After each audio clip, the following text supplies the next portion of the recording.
Good evening, everyone. Welcome to the regular monthly meeting of the Greenwich Board of Estimate and Taxation. Please rise and join us in the Pledge of Allegiance. I pledge allegiance to the flag of the United States of America and to the republic for which it stands, one nation, under God, indivisible, with liberty and justice for all.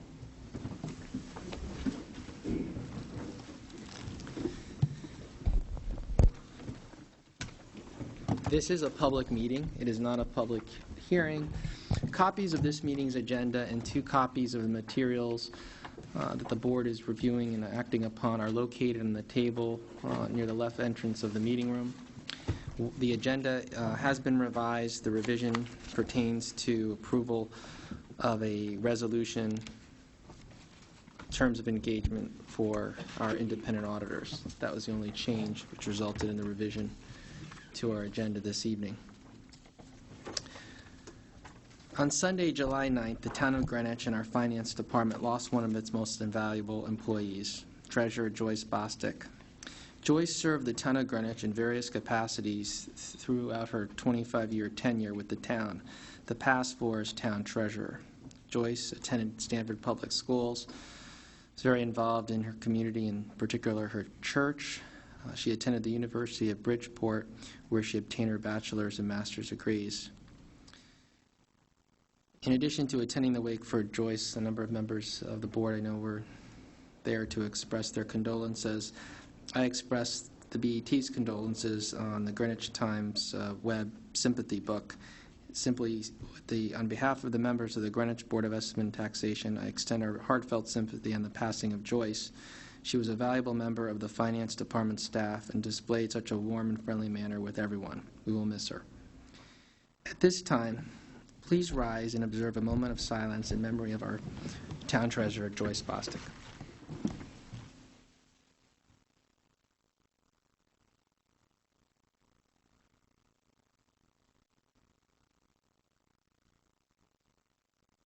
Thank you.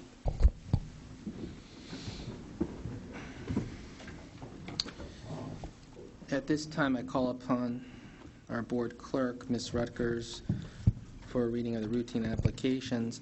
I just want to make a note. Mr. Walko advised me we do have 11 members in attendance. Mr. Crumick is going to possibly be here, but he may not be able to due to business constraint. Please proceed.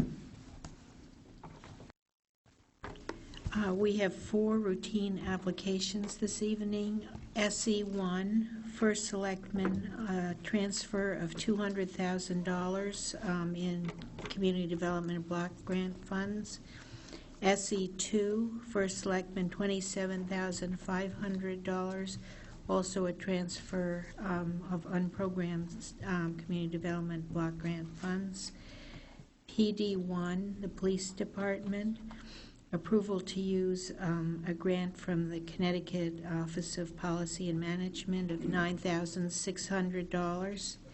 And PD2, the Police Department, approval to use a grant of $56,000 from the Department of Homeland Security. And I would move these 4 routine applications. The items have been moved by Ms. Rutgers. Is there a second? Second. Seconded by Mr. Walko. I just want to note for our record that representing the various departments here, we have Captain Rydberg from the Police Department. Thank you, Captain, and welcome. And from Community Development, Nancy Brown. And from Greenwich Library, the Director, Mario Gonzalez. Are there any comments on these items? Mr. Mynarski. Mr. Chairman, just a follow-up to Michael Mason's question last Tuesday, PD1. I know Captain Rydberg is here. The Law Department has issued an opinion, and the PD1 does not have to go to RTM for approval. It's covered in the resolution. There's a 1-page document in the package. And again, I don't know if Captain Rydberg is here for that reason, if he could pass it on to the Chief. Great, thank you. Thank you for pointing that out, and appreciate the follow-up. You did distribute that to us in the mailing that came out last Thursday. If there are not any other comments, all in favor? Aye. Opposed? Carries 11-0-0. Thank you for those in attendance. Thank you. Now we'll proceed to the non-routine applications, and for the purpose of moving those, I call upon Mr. Walko from the Chair of the Budget Committee. Mr. Chairman, thank you.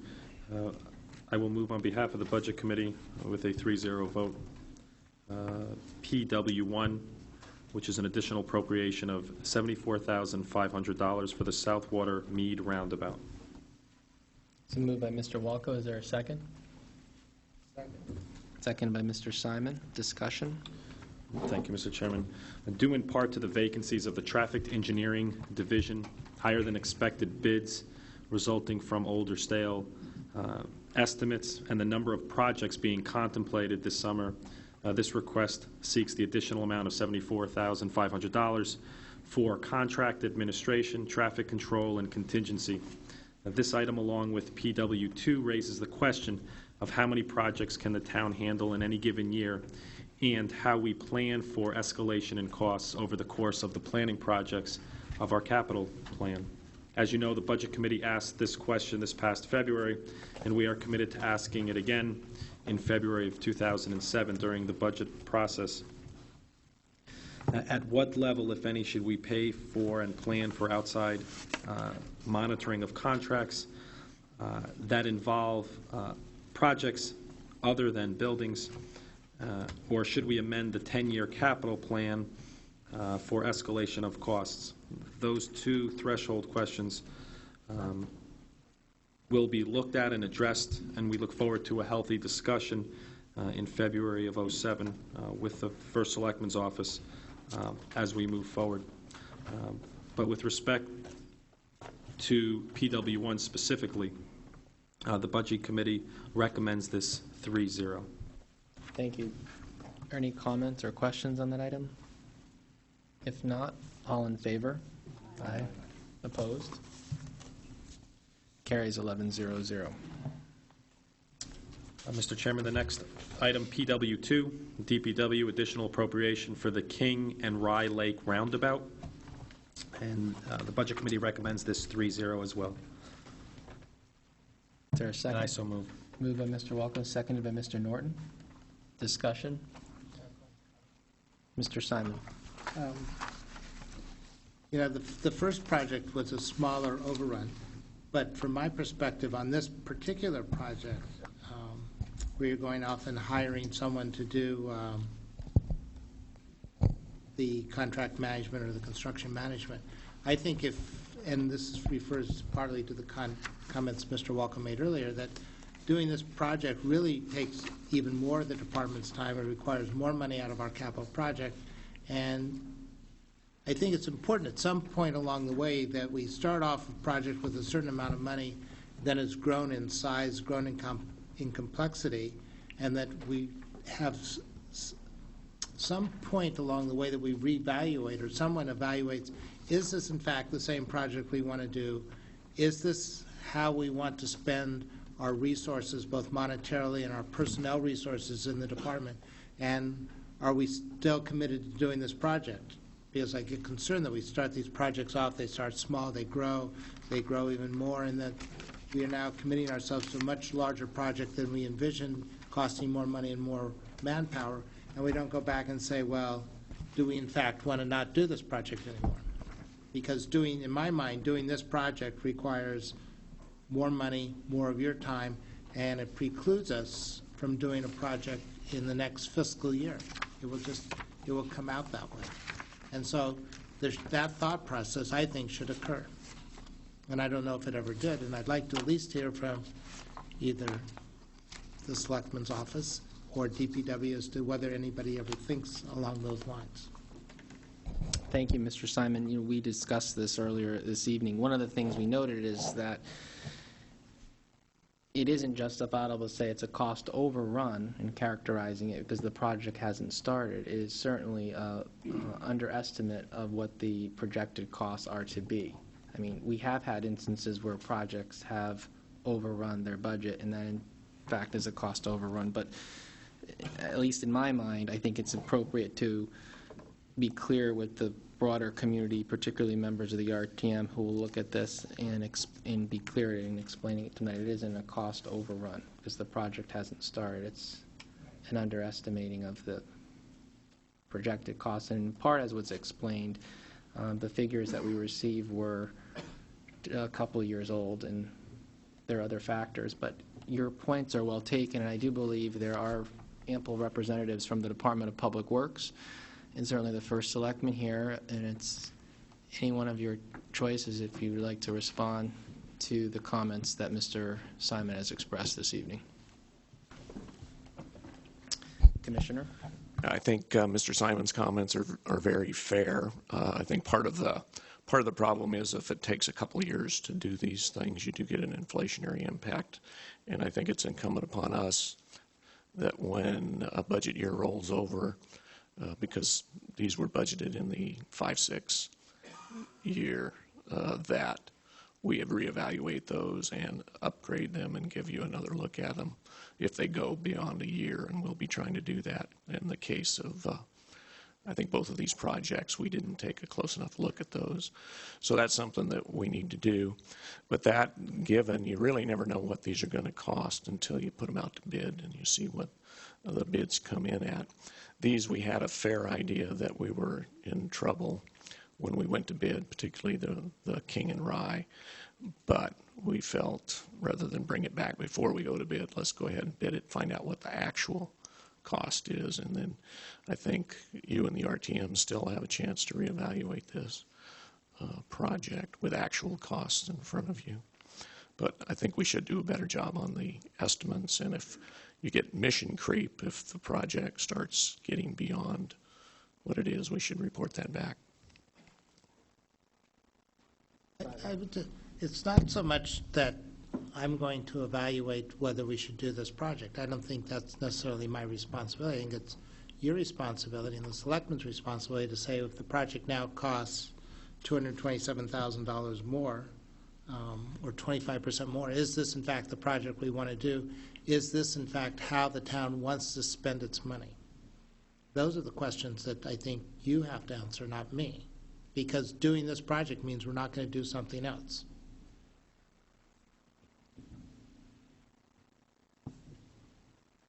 Mr. Simon, are you looking for further response? Okay, so, thank you. Further comments, Mrs. Tarkington? Yes. I just wanted to give some numbers to what Mr. Simon said. The three projects, PW1, PW2, PW3, total $420,500 over what the costs were in last year's capital budget. PW1 has a 19% increase over that projected number, PW2 at 26%, and PW3 a 13%, and 18%. And the reasons, together they embody systemic issues: pricing, supervision, police flagmen, and materials. Also, I'd like to add, though, that I support hiring an outside construction administrator. Perhaps the administrator will protect the town against additional increased costs. And also, perhaps the department will learn new processes for managing and cost control for these kinds of heavy construction jobs. I support these projects in proceeding, but I do think that they perhaps, in looking at them for the CIP, I mentioned earlier, could possibly rank differently if people knew what the numbers were at the time they ranked them. Thank you, Mrs. Tarkington. Further comments?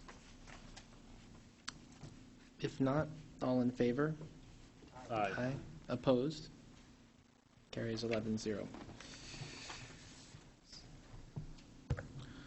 Lastly, Mr. Chairman, PW3, DPW additional appropriation of $119,000 for the North Portchuck Road Bridge replacement. This additional amount is reimbursed, similar to the original appropriation, at a rate of 90.32% under the State of Connecticut's local bridge program. This additional appropriation is being requested due to primarily increased pile lengths. The Budget Committee so moves 3-0. Second by Mr. Simon. Discussion? All in favor? Aye. That concludes the applications before the board this evening. Proceeding to item number 3, Human Resources Committee actions and report. Just to note that we received the healthcare budget status report. It was suggested at last month's meeting that we would no longer need to act upon that. That would be something distributed for information and questions directed offline to the Director of Human Resources. Mrs. Tarkington, do you have, do you want to deliver your report here with respect to your meeting? Thank you, Mr. Chairman. The Human Resources Committee met July 14. All committee members were present, as well as Mr. Minarski, Ms. Cast, and Mr. Gomo. The meeting began with discussion of the town's vacancy report, which the committee reviews at each meeting. Because the chair, vice chair, and an alternate member from the Planning and Zoning Commission attended the meeting, there was a brief review of 2 positions in that department. The committee agreed that over the summer, it will draft input on human resources issues to deliver to the Budget Committee for the Budget Guidelines letter. Ms. Barton suggested that preparation of the guidelines may generate issues to be covered as monthly agenda topics. Thank you. Thank you, Mrs. Tarkington. Proceeding to item number 4, Assessor's Report. We have with us Town Assessor Ted Gortney and Assistant Assessor Robert Shipman. Good evening and welcome back from Vancouver. Thank you. We missed you last month. Yes. Good evening, Mr. Chairman and members of the board. You have my report. I'll be glad to answer any questions that you have from the report or any other items that you might like to discuss. In addition to that, I'd like to give a brief update on the revaluation frequency proposal.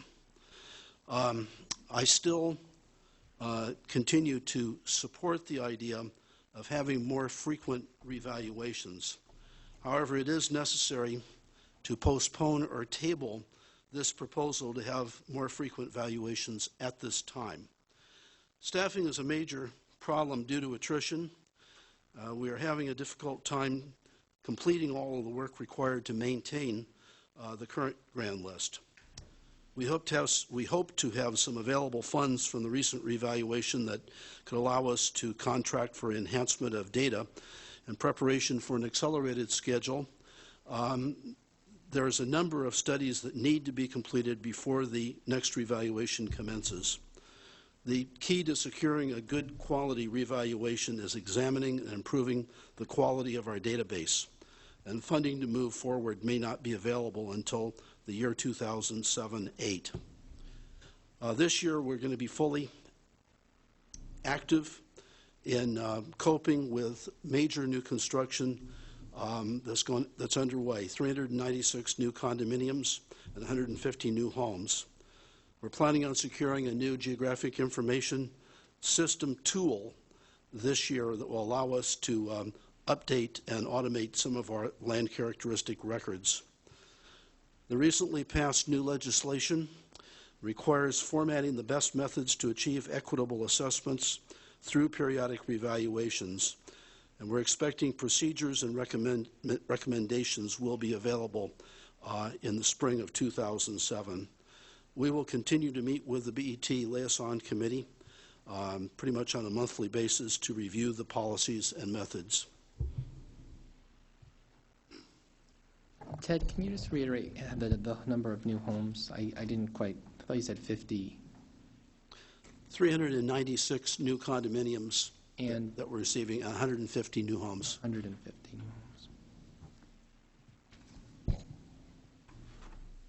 homes. Questions? I just want to make a comment on having learned of your the latest developments from Ms. Barton and Ms. Tarkington last Tuesday evening, and having spoke to you on Friday. I think the effort that went into developing the questions on the part of the members and the process of Mrs. Tarkington and Ms. Barton vetting those questions and focusing solely on the issue of the impact of doing more frequent revaluations was and is a valuable exercise, and I anticipate that when you are prepared to proceed, those questions will be addressed. I think, and you acknowledge, in fact, Yes. they would be.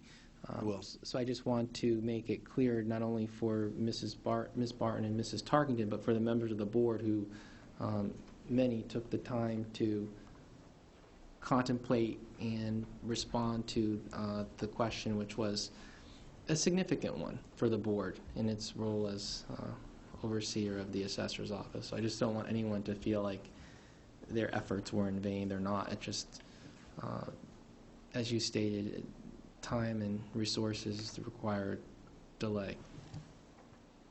Mr. Walko? I have a follow-up question. Have we seen a consolidated list of questions? I have a copy for you. Mrs. Tarkington has copies of those, and Well, I would ask that those questions then be appended to the minutes this month so that when we finally do come to this issue, historically we can go back and see a copy of those questions so that we're not reinventing the questions. I would not recommend they be appended to the minutes because, one, the subject is not before us for discussion. But what I would recommend is that members see them as they've worked really hard to decipher them. They will be of value at the time Ted is prepared to proceed and make a request. I mean, I don't see the benefit, nor do I think it's necessarily proper to append them to the minutes this month because we're not acting on them. I think then you'll rely on the members who are present here today to bring those forward.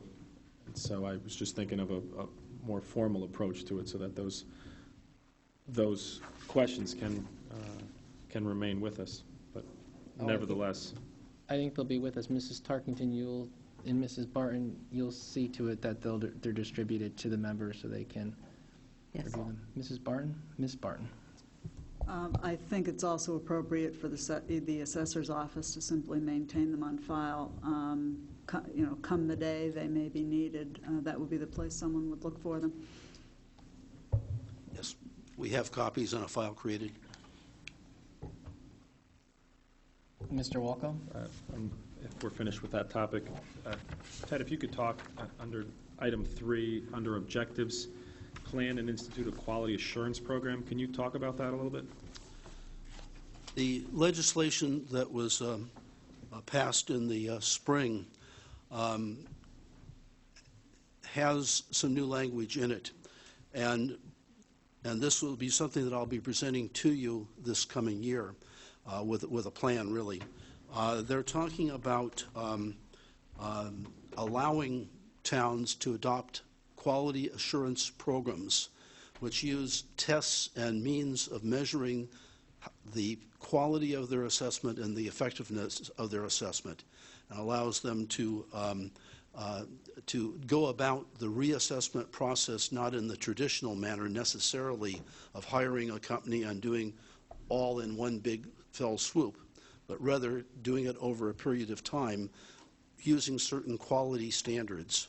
And this will be discussed again in the spring, and I would be preparing, I think, a report on what the possibilities are and opening it up then for discussion of the BET members. Thank you. Mrs. Tarkington? Ted, since this is the last day, I believe, that appeals could be filed with the Superior Court from the appeals, from the Assessment Board of Appeals, do you have any idea how many have been filed in the distribution, say, between commercial and residential? Or is this a premature question? Unfortunately, it's a premature question. The appeals generally get in the hands of the town attorney first, and then we get a copy sent to us along with a request for preparing backup material. On Friday, or actually on Thursday, we had 50 appeals that had been filed. I got a phone call this morning, said that there's more coming, but they did not come today. So I would presume that tomorrow morning we'll get another stack of appeals. We are keeping a computerized record, and we're including the the class of property, and so forth. Now, so I think we'll be able to give you a very detailed breakdown for the next meeting. My own feeling is that it's going to be weighted more heavily towards the non-residential, the commercial properties. I've seen a number of appeals from those in particular. Thank you. Are there further questions for Mr. Gordy? If not, thank you very much. And Ted, belated happy birthday. I was in on, Thank you. I think it was Friday, and found out that was your birthday, so Thank you. board, belated happy birthday. Is there a motion to accept the assessor's report? I so move. Moved by Ms. Tarkington, seconded by Mr. Norton. All in favor? Aye. Proceeding to the next item, BET Committee and Liaison Reports.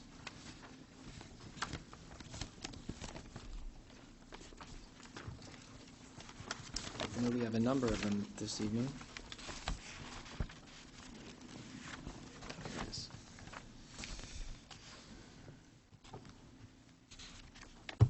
Okay, we'll start with Mr. Mason from the Law Committee. Thank you, Mr. Chairman. Law Committee's been very busy with some of the assignments that the board has sent. The Law Committee's been in touch with the chairman of the RTM Legislative and Rules Committee, Doug Wells, to undertake the budget resolutions for the upcoming fiscal cycle. Doug's going to be getting 2 members from that board to work with the town attorney and the Law Committee, so we'll have progress on that. We've had meetings with the town attorney, Mr. Fox, relating the contract for outside services with him as the town attorney, and we're continuing discussions on that. Basically, we're down to a couple questions as far as independent contractor versus employee, and we'll have some more follow-up on that after our next meeting. The long item that seems to be coming to an end after well over a year of work is the discussions that were entered into with the adding the HR department to the town charter, which led into the previous law committee. And during those discussions, the law committee had several discussions about charter sections and how the new section might affect the Board of Ed. The law committee looked into the Board of Ed relating to all sections of the charter, and a question arose, and the Board of Ed hired outside counsel for an opinion on the matter without law department approval or appropriation. This led to a question on control of financial commitments across appointing authorities. The question was the Board of Ed exempt from town charter sections 27 and so on in relation to our authority on control of commitments? After we recommended a commitment and it goes to the RTM and once set forth, an example of that would be a transfer across the major object code. The Law Committee requested a legal opinion from Town Attorney Mr. Fox. In his opinion, Mr. Fox clearly defines the role of the BET in relation to the control of financial commitments and clearly notes that the Board of Ed would be subject to the same financial controls as any other appointing authority within the town. The BET position, the sections in our charter which grants the BET authority to act and administer and conduct the financial affairs of the town are non-discretionary, and they're ours. The Board of Ed position continues to rely on a legal opinion that it received from an attorney not retained by the town and has made a proposal to the Law Committee. This proposal was a communication channel but did not recognize the requirement for the BET to approve transfers. The next step, the Law Committee will be having another meeting, probably a special meeting, with asking the Controller and the Town Attorney to assure that the Board of Ed and all appointing authorities are in and maintain full compliance with applicable charter sections pertaining to control of financial commitments. So there you have it. Did you have, just as a follow-up to your report, you've had communications with the professional staff over at the Board of Ed as well as a member of the Board of Education? Correct. Right now, it's difficult this time of year, but we are expecting another meeting. I think Mr. Fox is working on a meeting with Mr. Kelly, so we're going to get together and work on that. It is the start of the fiscal cycle. There's a new superintendent coming in, so we recognize their agenda, but we're working on that now. Great, thank you. To you and Ms. Barton.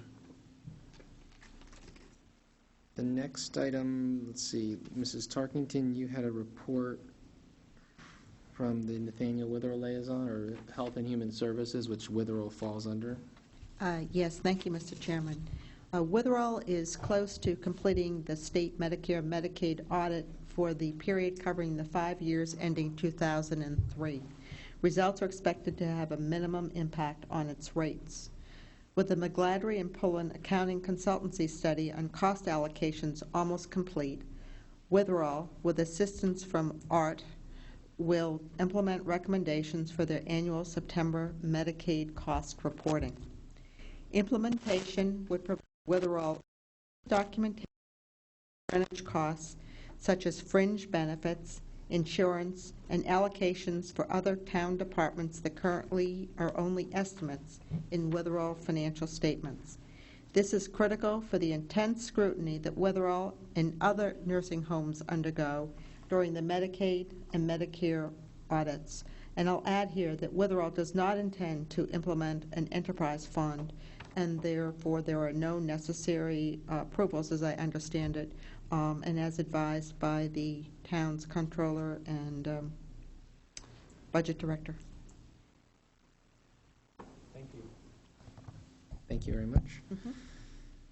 And then finally, or actually not finally, Mr. Stone, you have a report from the Audit Committee. Thank you, Mr. Chairman. The board will recall that in April, pursuant to an RFP and various interviews, and pursuant to a recommendation from the Audit Committee, this board voted unanimously to engage the present independent auditor, McGladrey and Pullen, for a period pursuant to the RFP, the current fiscal year and several option years. That was to begin on July 1. On June 16th, the purchasing director received a letter from McGladrey and Pullen indicating that they would be unable to represent that some $25 million in professional liability insurance coverage would be continually renewed for a 3-year period following the audit assignment as per the requirement in the RFP, and frankly consistent with their initial response to that RFP. The Audit Committee met at a special committee meeting on the 22nd of June.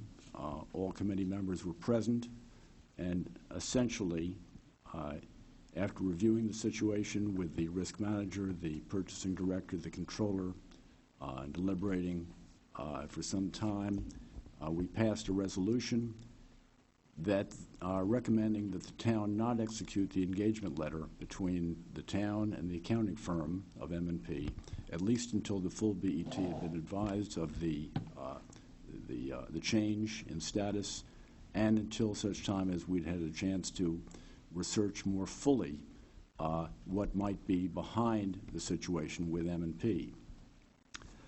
That resolution was passed unanimously. We met again on the 13th of June, the 13th of July. 3 members were present.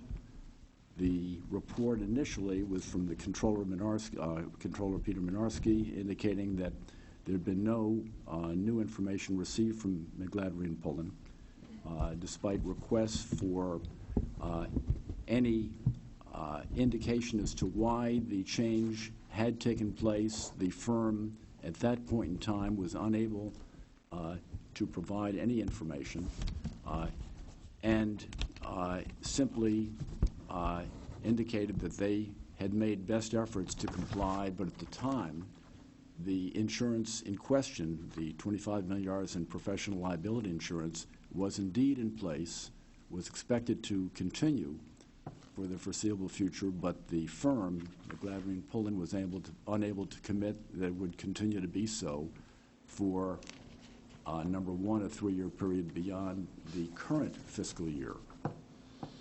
Based on that, the committee voted unanimously to essentially recommend to this board a resolution, the substance of which will be before you later on this evening, but in short, that will be limiting the engagement to the current fiscal year and reviewing the situation continuously with McGladrey and Pullen, certainly for the next 30 days, to determine whether or not we, as a board, are going to be advised to distribute yet another RFP for years beyond the current fiscal year. The other information, the other point that I'd like to review concerns a subject that we've had before us, and I've mentioned to you as a full board over the last 3 months, and that is in connection with the payroll audit that had been delivered to the internal audit,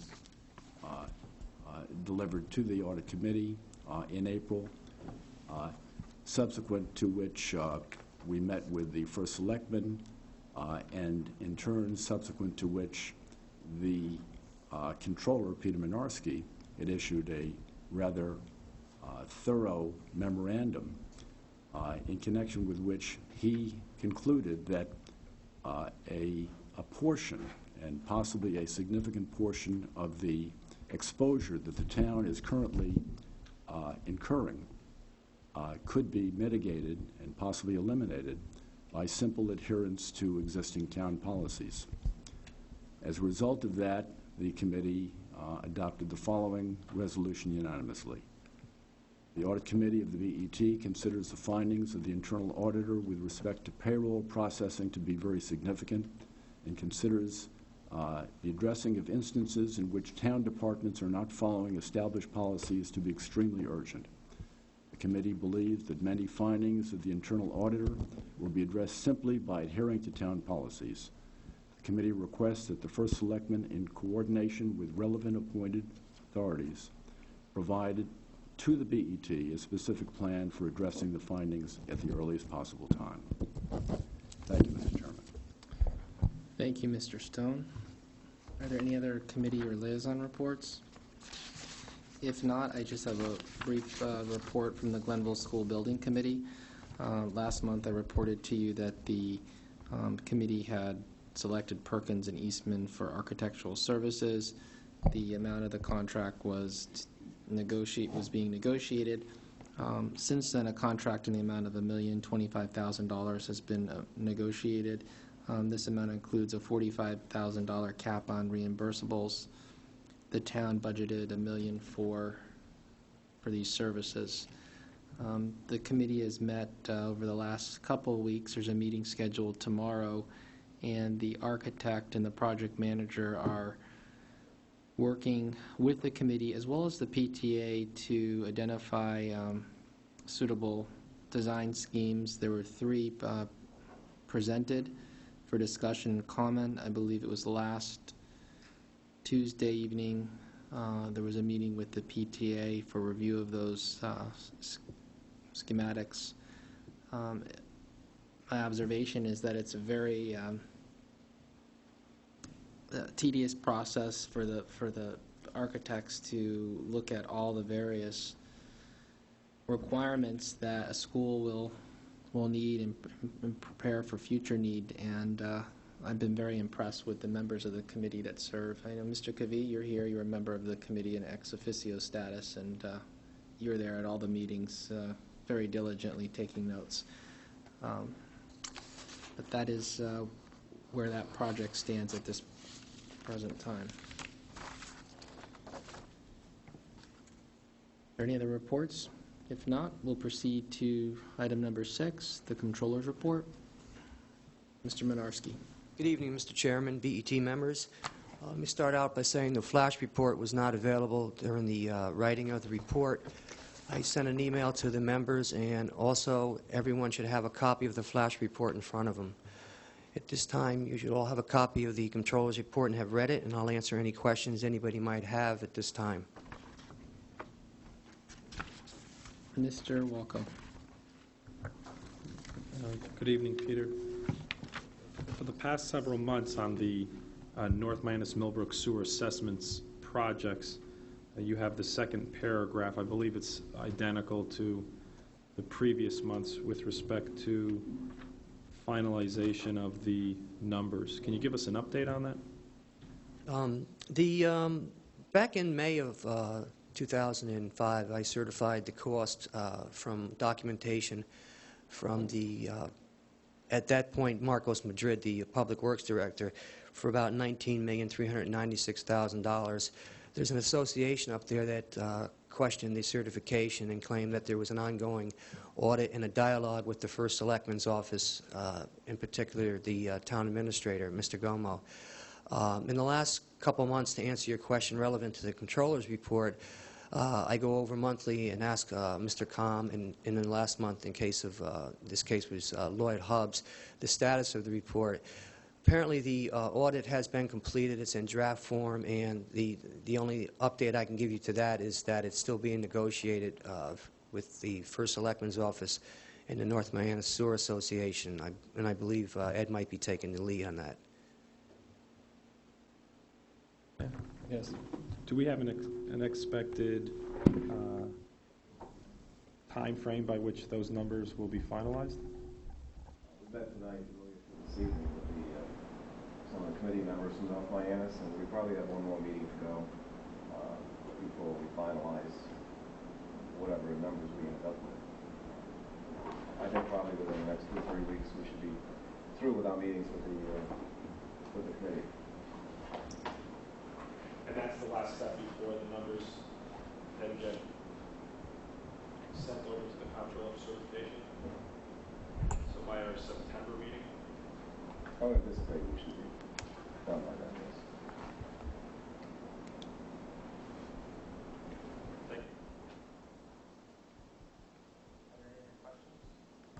you. Peter, I have a question. In terms of, in here you have the absence of 2 key employees. Currently, who is fulfilling the responsibilities of the Treasury Department? Karen Anthony is the backup to the treasurer, and she's completing the day-to-day activities. Pat Manaran also helped out, who works with Anthony during the period I previously reported. This goes back a few months when Joyce began to get sick. We started to back up the operation, and Pat helped out, and Karen also assisted. As far as the Treasurer's report, which is going to be next on the agenda, that's the product of Roland Geiger. So to answer your question, we do have somebody in place. When Joyce in the past did take vacation or was out on a sick day or a personal day, we have a normal person who goes in and backs up that operation. Now it's on a full-time basis. Great, thank you. Mr. Simon? Doesn't the town have to have a treasurer? Wasn't Joyce's signature on the check? It still is.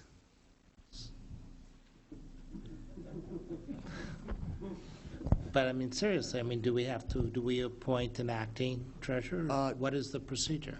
The charter says that technically you should appoint an acting treasurer. We're in the process of, with the BET, and it's going to come up later tonight, of replacing that person. The charter doesn't go into detail as to exactly what that means. And again, in the case of Joyce, who was out on extended leave, we didn't appoint an acting treasurer. We had the person who normally backs her up. Right, but she was the treasurer. Whether she was here at work or not, she was the treasurer. That's correct. So I am a little concerned with whether or not the town should have a treasurer, whether it's an interim or an acting or something. Your question is a valid one, and it's one that I raised last week, and I was not asking the question at this time for that purpose, but the Charter Section 13 is explicit. It says, when any town treasurer shall, in the opinion of the board, by reason of illness or disability, become unable to discharge the duties of his office, the board may appoint some suitable person as acting town treasurer at such compensation as said board may fix. The acting town treasurer, upon being duly sworn, giving a bond satisfactory to the board, may thereupon exercise all the duties and perform all the functions of the town treasurer until such time as the town treasurer shall be found by the board to become able to discharge the duties of his office. For all practical purposes, we can confer with the town attorney, but we can appoint, I'm just going to wing this out, but would there be anything precluding us from appointing Roland in that capacity or any other departmental employee as acting and then fulfilling the requirements of the section. Yes. You can appoint Mary Walzakowski, who's the treasurer, reports directly to. You can appoint Roland. I had a conversation with the Bank of New York, who has the vendor payment, the checks, and they said that it's a lengthy process to change the facsimiles, the checks, the facsimile signature, the signature cards, and all the paperwork associated with it. Their recommendation, based on being in the business and having gone through this many times, that if you can replace the person, and I'm getting a little bit away from it, just trying to explain if you could replace the person in a timely manner, we can keep the signatures in place, and say you replace them in 4, 5, 6, or 7 weeks, then you would change all the facsimiles.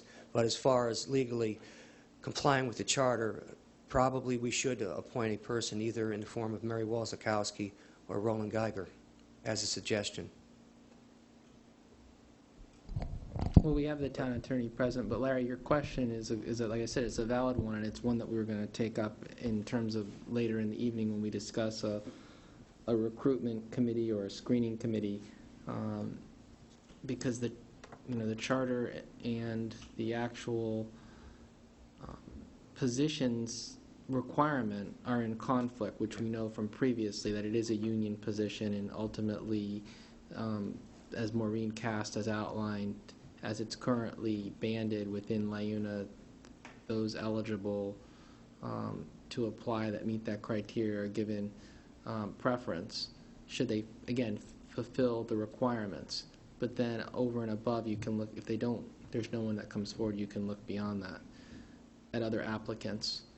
But short term, you're asking whether we need to appoint someone. The town attorney is here. Maybe he can just address that one pointed question. The chair has obviously accurately read that portion of our charter, which calls for us to have a treasurer. And one of the say we're unable to function is up to this board to appoint. To answer your question, Mr. Simon, yes, I think we should have a treasurer or an acting treasurer appointed. Are there? May I just have a question? Are there any other individuals within the department that are already signatories on file, or was it just Joyce? I mean, is Roland? Are you? Joyce and I believe, are the only signatures on file. I'm trying to think. Because I'm just thinking in terms of dealing with the bureaucracy of the banking world. If you, if in effect, could then be serving in dual capacity for the term in terms of official signing authority until we have a permanent replacement. The point I was trying to make before now is more of a question, is well, what exactly does it mean to appoint an acting or interim treasurer?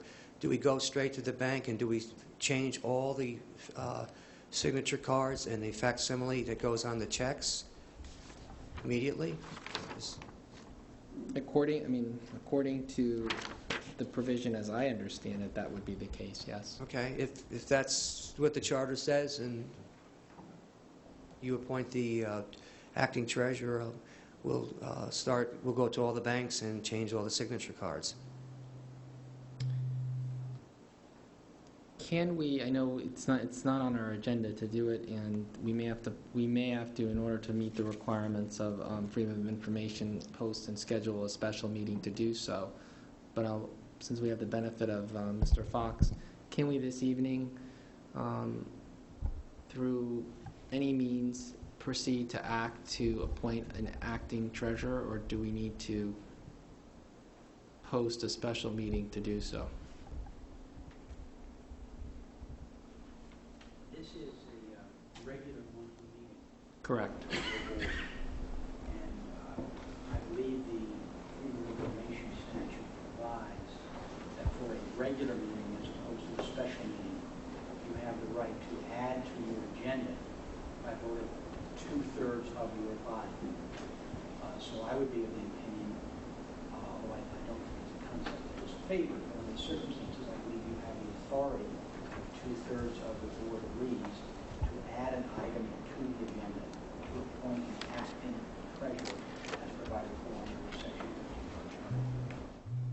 Thank you. And I think your point's well taken. The fact that we have it on the agenda in terms of referencing a vacancy, I think at least it eludes the public that there's a need here. So we'll see what the pleasure of the board is at that time. I would recommend we, you give thought to it from the point of who you think should be designated, and at the portion of the meeting under new business, after we have a committee to fill the vacancy, we can move, if so desired, to take up a vote upon naming and acting. That'll give you a little time to contemplate who you'd like to recommend to us that you'd like to have as acting. Okay. Mr. Crumick, welcome. Thank you. Are there any questions, other questions for the comptroller? If not, may we have a motion to accept the comptroller's report? So moved. We might as well put you to work. I decided since I'm here late, I have to be efficient. Exactly. Productive. Okay. Moved by Mr. Crumick. Is there a second? Seconded by Mr. Norton. All in favor? Aye. Opposed? 12-0-0. Okay, proceeding to item number 7, acceptance of the treasurer's report showing investment portfolio activity for the period of June 1st through June 30th. Mr. Chairman, there's a revised report. Can I speak to it? Yes. You should all have in front of you the revised treasurer's report. There's only one change. It's in the third category down, capital projects. In the previous one, there was a balance of $5,195,993. In the year-end activity, there was a flurry of activity, and that account was actually cleaned out and transferred to the general fund. So the revised report, which everyone should have in front of them, the only change should reflect the fact that that $5 million does not exist in the capital projects area. And the bottom line, 88.6 million, now becomes 83.4 million cash at the end of the year. And this cash represents invested cash. It does not represent small balances in many small accounts and the checking account.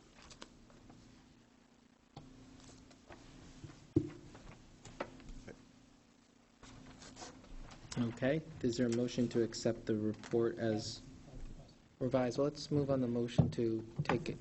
Moved as amended. It's moved by Mr. Crumick. Is there a second? Seconded, Mr. Simon. Discussion. Mr. Simon. So, we have $358,000 left in the retirement account.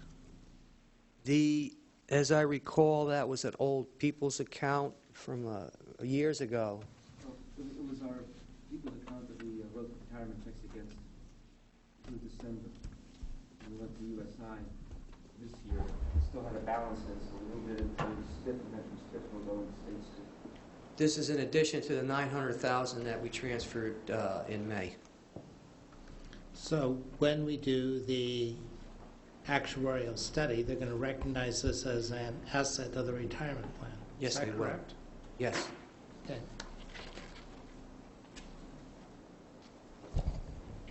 Are there further questions? If not, is there all in favor? Aye. Opposed? 12-0-0.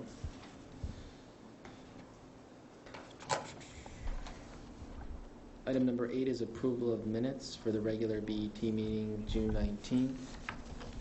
So moved. Moved by Mr. Crumick. Is there a second? Second by Mr. Himes. The only comments, and I'm sorry that I did not mention this to you earlier, is there's just some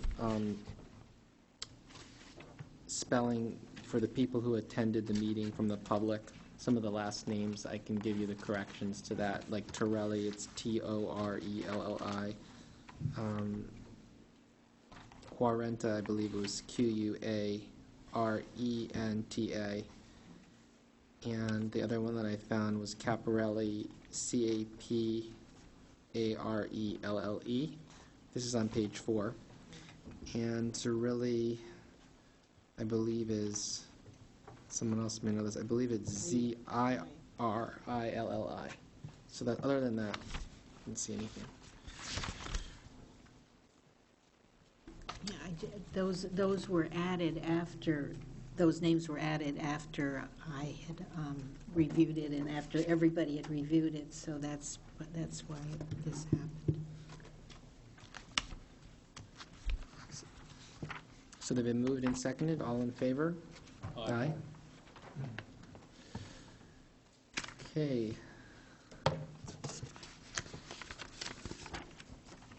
Under officers' report, I had requested through Andrea Marino comments from members of the board as it relates to the budget process for 06-07, and I was pleased to receive from Ms. Barton comments, and I particularly was gearing this toward new members. I know the Budget Committee adequately and thoroughly solicited their opinions from members as well, but I particularly, as chair of the board, wanted to extend the opportunity once again in light of the fact we have new members, and I want to thank Ms. Barton for her diligence in responding with very thoughtful comments, which she appropriately directed to the budget director, Mr. Geiger, and I want to thank you publicly, Ms. Barton, for taking the time. They were very good comments regarding the process and ways to refine it and make it better. One of the other areas that remain open is that we talked about, actually last year at the conclusion of the term, of developing a committee to look at the status of outcome-based budgeting. And we talked a little bit about it in the spring, and I may have alluded to a composition of that committee. I believe now that we're sort of midway through the first year of the term, we really should proceed, and I know that the controller has requested some direction from us on this subject. So at this point, I have Mr. Walco and Mr. Simon from the Budget Committee, Mr. Minarski and Mr. Geiger, as well as Mr. Gomo. I was going to ask Ms. Rutgers if she would solicit, certainly soliciting here, interest on the part of another member of the Democratic caucus, and if there's a member of the Republican caucus who would like to sit on an ad hoc committee which would look at refining and focusing on the effort, whether or not it should proceed, what benefits we may have obtained from it to date. But you're clearly looking for direction. And I think one of the things you identified that made the charge difficult is the fact that we have had such turnover in senior departmental management, which makes the project difficult to undertake when you need the cooperation and direction from them in terms of gathering information and in instilling some focus. So therefore, we can, ideally in September, if not before, if we can receive 2 more members or identify 2 other members, form the committee, and then that committee can begin to proceed to work with you and the administrator on refocusing the efforts of it or determining where that stands so that you're not left with an open item and project that you've already allocated staff time as well as we've allocated town resources. So that was just one unopened item that I wanted to clean up before with summer. Mr. Stone, do you have anything under officers' report? Ms. Rutgers? Proceeding to old business. As you all may recall, last month we received a draft of a calendar for meeting dates for 2007. In addition to our regular meetings, we have the meeting on the approval of the town budget as well as the public hearing. Part of the calendar included a change in the proposed start time of the meetings. I'd asked Andrea Marino to solicit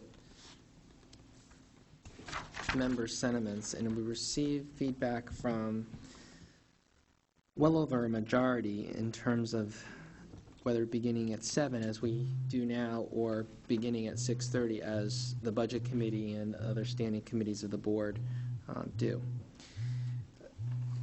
It appeared from the results of it, we've heard from all but 2, and actually I just asked Ms. Rutgers her view, that a majority would like to begin the meetings at 6:30.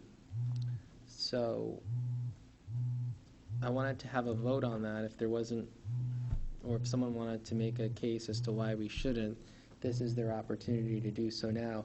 Otherwise, essentially by consent, we'll amend the proposed calendar to say 6:30 and then look at the dates. Mr. Walko? I would propose that we maintain the 7 o'clock start time.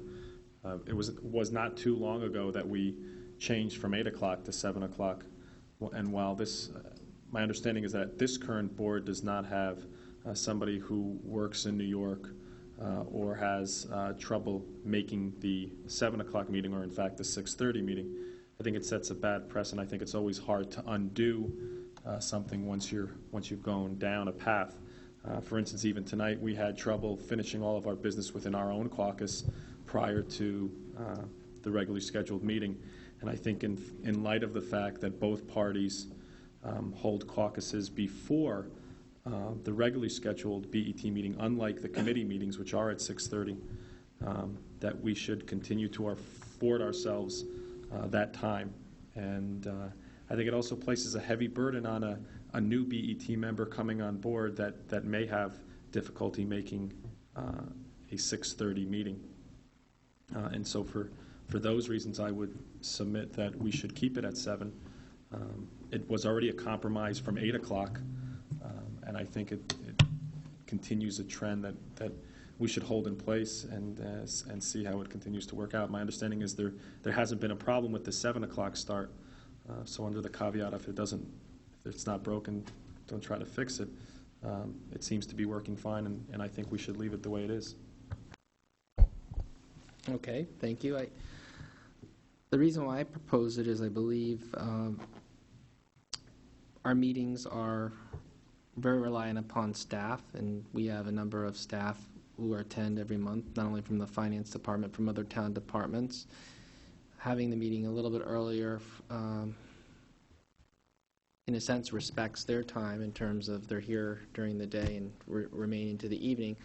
In addition, the committees begin at 6:30. I thought for uniformity, people have ingrained that BET meetings, whether it's the committee or the regular meeting, are all at 6:30.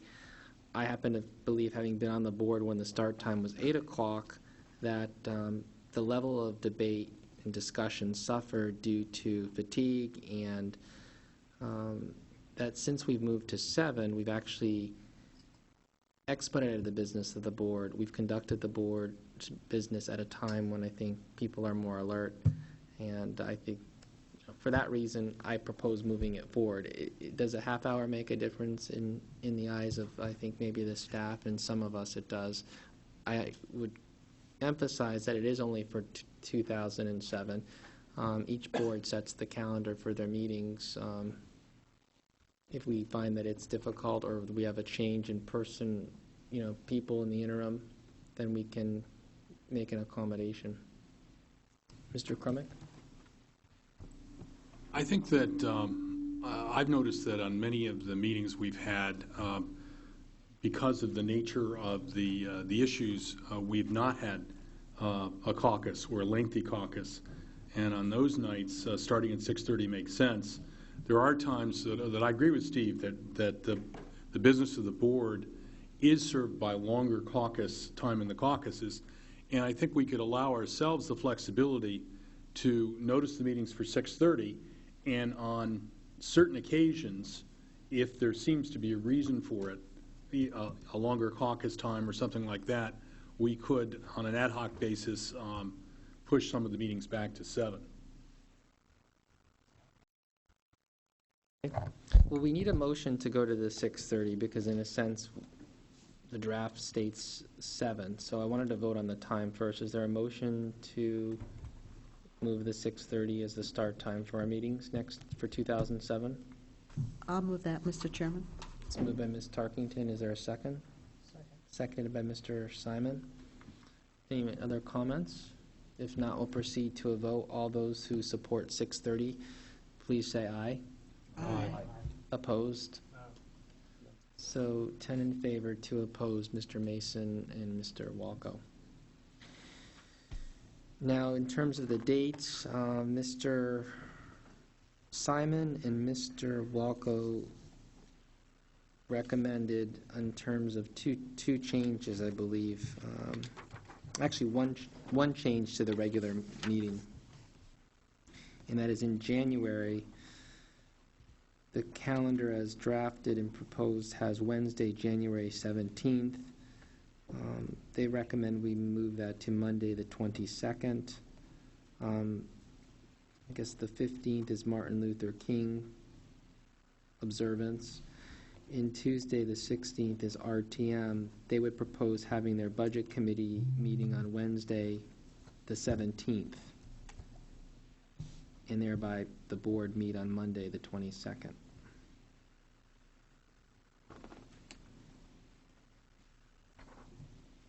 Mr. Simon, is that correct? Yes.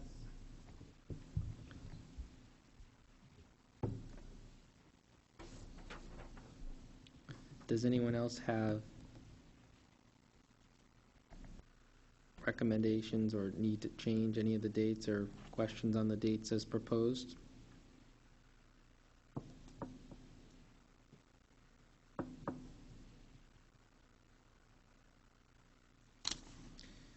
If we can have a motion to approve the regular BET meeting dates.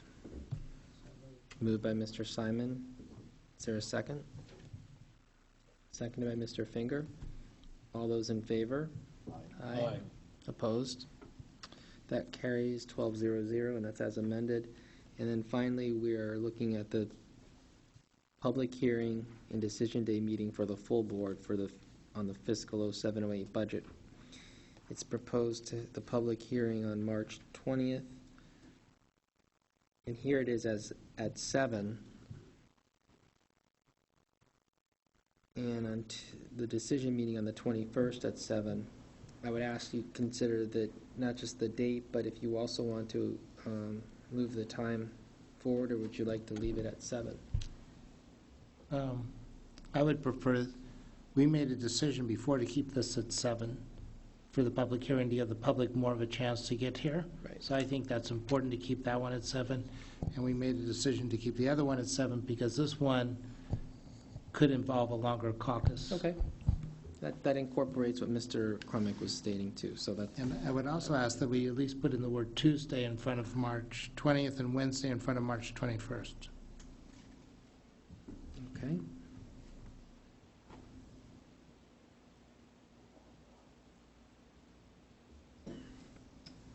Very good. All those in favor? Aye. Opposed? Mr. Walko. I'm opposing just for the mere fact that we're stating that we want to keep these meetings at 7 to increase public debate, but we're willing to sacrifice public input at the 6:30 time. So that's my only objection.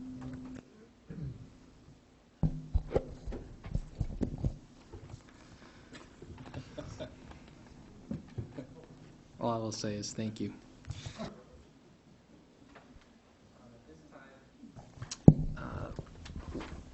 At the Budget Committee meeting, Mr. Lash and Mr. Goma were present and expressed a desire to update the BET on the status of the Tuckman property acquisition.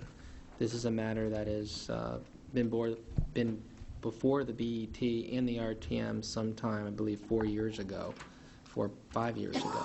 And Mr. Lash, given the fact that the board has changed and there are a number of new members, and the fact that there's been activity on the subject, requested an opportunity to speak to us on it. And at this time, we'll hear from Mr. Lash.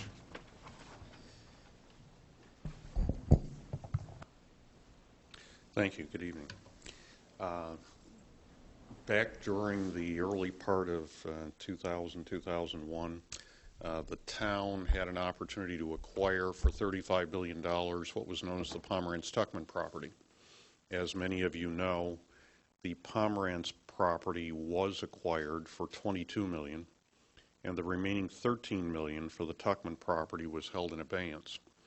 There was a negotiation at the time with one of the three siblings who controlled the property, a woman named Alma Tuckman.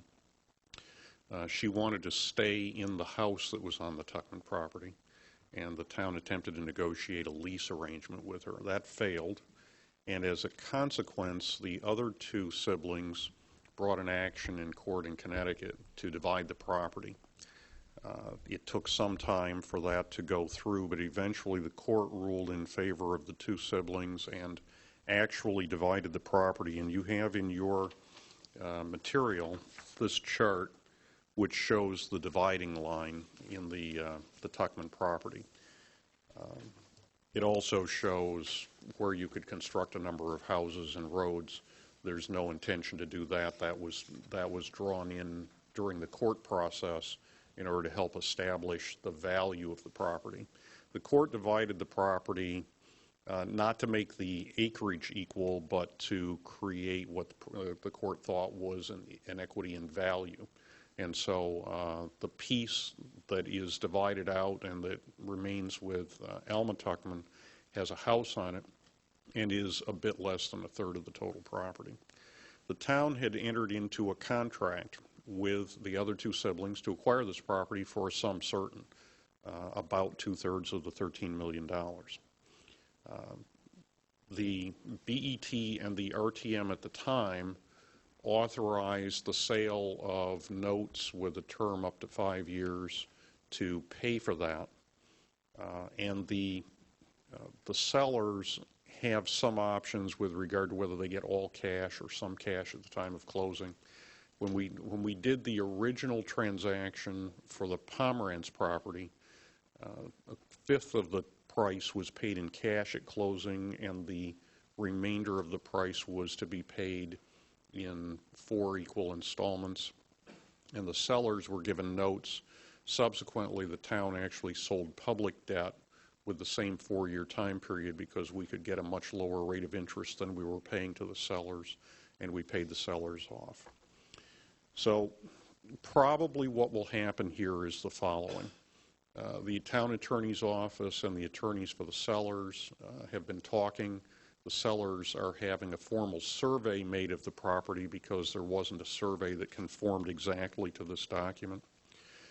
Some other paperwork needs to be done, and we should be in a position to close probably in September. You and the RTM authorized, as you'll recall, the sale of $2.5 million in 5-year bonds. What we will probably do is add to that the $8.8 million roughly that would be required to complete this transaction and sell one tranche of 5-year bonds or notes for the combined $11.3 million and then pay cash to the sellers. That's something, however, we have to work out with them. So the reason I wanted to speak to you tonight was partly because this will be on Channel 79 over and over again, and I think many people in the public have forgotten about this transaction, although it's been sitting there for about 5 years, and partly because some of you were new and hadn't had an opportunity to discuss the item. There is no action for you to take here. Your predecessors and the RTM took the actions that were necessary. As an economic matter, this is a very good transaction for the town. Certainly the property is a good deal more valuable today than it was 5 years ago when the price was negotiated. I'd be happy to answer a couple of questions if you have them. Mr. Finger? In looking at this concept subdivision map, it appears as though the area commonly referred to as the meadow is within Parcel A. I'd just like you to let me know whether that is correct. It's not entirely correct. It's, some of it is going to the town and some of it is remaining in the piece that the town is not getting. Do you have any ideas to what the acreage distribution is between the two? I won't have until we see the survey. Mr. Stone? What's the imputed rate of interest on the monies that are to be paid to the sellers? Well, if the sellers take notes, the contract, I think, did we give you copies of the contract in the run-up to this meeting? I think it specifies 6.5%, doesn't it? It's not, it is the rate of interest. That's the contract rate? That's right. Okay. Okay. So I think we can probably do better than that in this market. Was it 6.5% on the original transaction? Yes. And that was part of why we refinanced it publicly. I think at about 4, just under 4. Mr. Crumick? Yeah, I just note, as a follow-up to Bill's question, it seems that the property line goes right through the middle of the meadow, with the town portion being the more perhaps significant portion of the meadow, and that the portions that the town would get under this division are the undeveloped pieces that are contiguous to town parkland. That's right. And I understand why they did this division the way they did, and I think it's a very valuable piece of property from the point of view of working in conjunction with the Pomerantz property that we've already acquired, and the Pine Needham property that's adjacent. I think that that this is a good division for the town, the way it's worked out.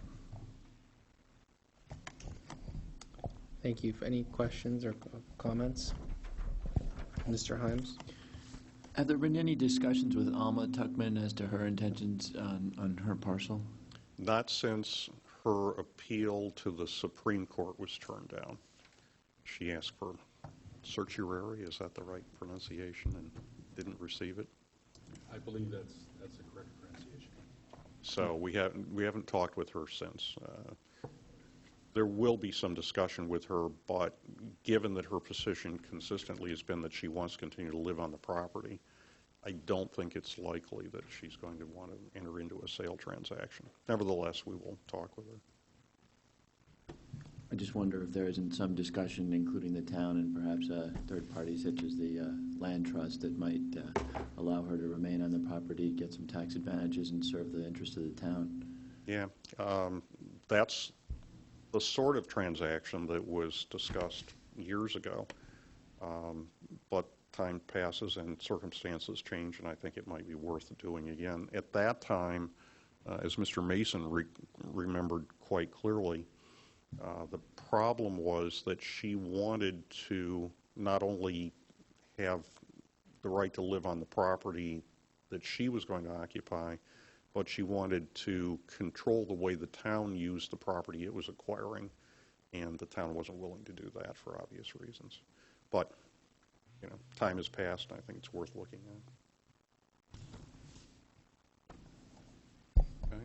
No other questions? Thank you. Okay. May I just make a point about the recent public safety emergency that we had last week? As you all know, we had a tornado come through town.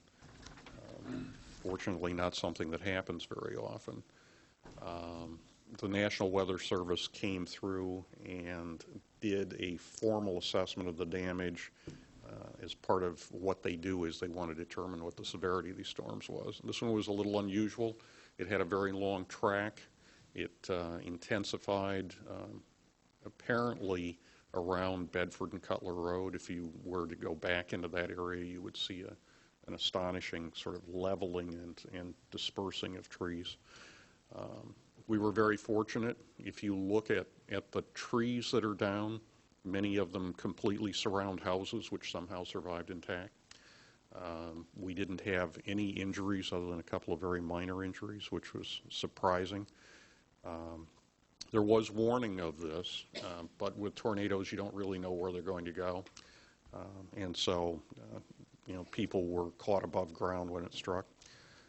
The response from the town employees was very good. It occurred about 4 o'clock, right around shift change for many of them. Some had to be recalled. Some were able to respond immediately. The good thing about a tornado, unlike a hurricane, is it strikes quickly and then it's gone. We continued to work throughout the night, being the people were being rained on, but there wasn't any continued danger from tornado.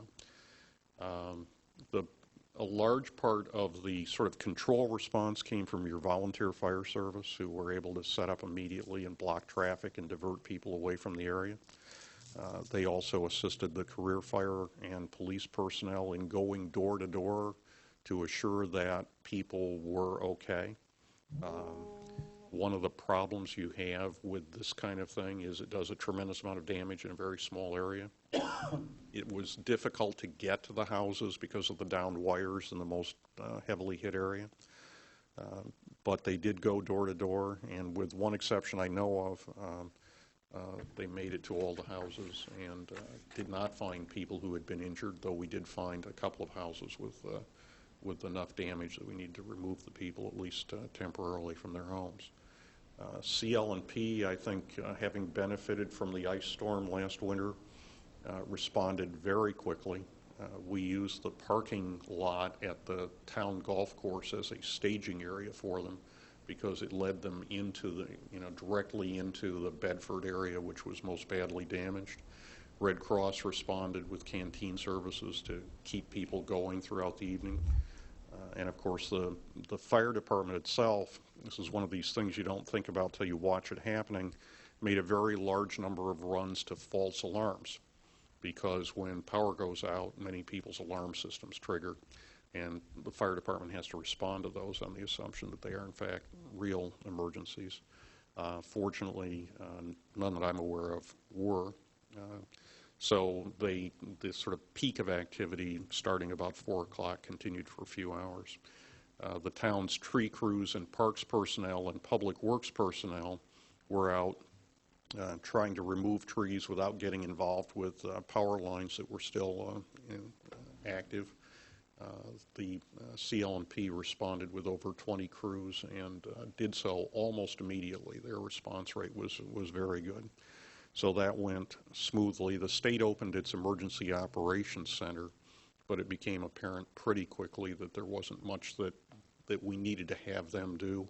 The governor actually called me to be certain that we were getting everything we wanted, but that was going fine. And the follow-up subsequently has continued to be very good. But we'll be doing debris cleanup in that area for some time. And of course, those homeowners who were unlucky enough to have the storm actually touch down on their property are sustained, in some cases, hundreds of thousands of dollars of sort of tree damage and tree removal costs, which a few minutes earlier hadn't been there for them. And in many cases, their insurance doesn't cover that, because most insurance policies don't cover you unless you have a building that's damaged. So if the trees fall but they don't fall on a building, then you don't have insurance coverage in most cases.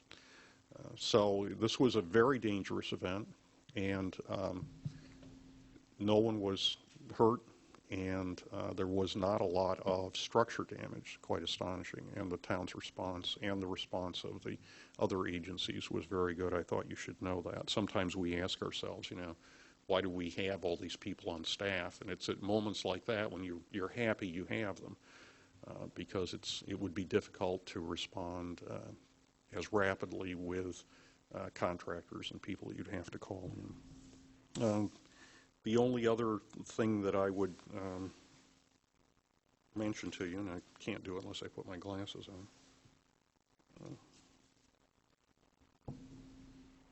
on, is that, as you may have noticed, we did get the bid in for the police building this week. It was about $2.5 million above the budgeted amount. We try not to take single bids for projects generally, certainly not for projects this large. So we will rebid this, and that will take us until probably mid-September to get the rebid done.